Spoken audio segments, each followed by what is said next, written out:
Hindi lamang po sa Pilipinas may naloko kaugnay sa tickets para sa Eras Tour ni Taylor Swift sa Singapore. Kaya ang lehitimong ticket seller may ginawa na raw na hakbang. Balitang hatid ni Ian Cruz.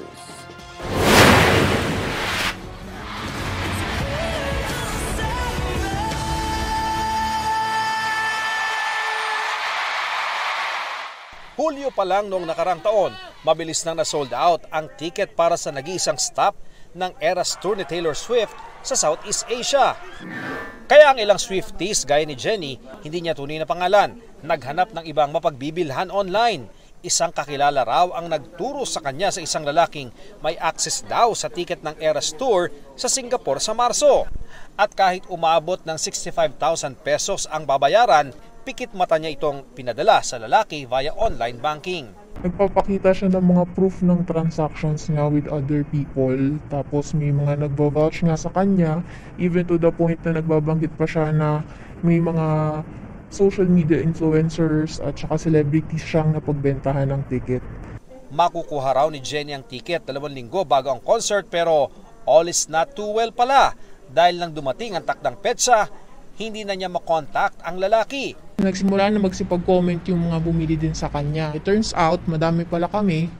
Kaya si Jenny, inireklamo ang lalaki sa NBI Cybercrime Division. Alam naman namin yung risk.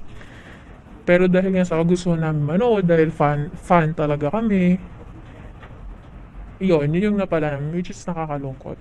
Gusto lang naman namin mag-enjoy. Isa rin daw sa mga nabiktima ang sparkle artist na si Sofia Pablo. Base sa kanyang pahayag, may una siyang kausap na reseller pero nagkaproblema ito. Kaya sa lalaking nakatransaksyon din ni Jenny siya, umasang makakakuha ng ticket. Pero matapos makapagbayad, wala rin siyang napala.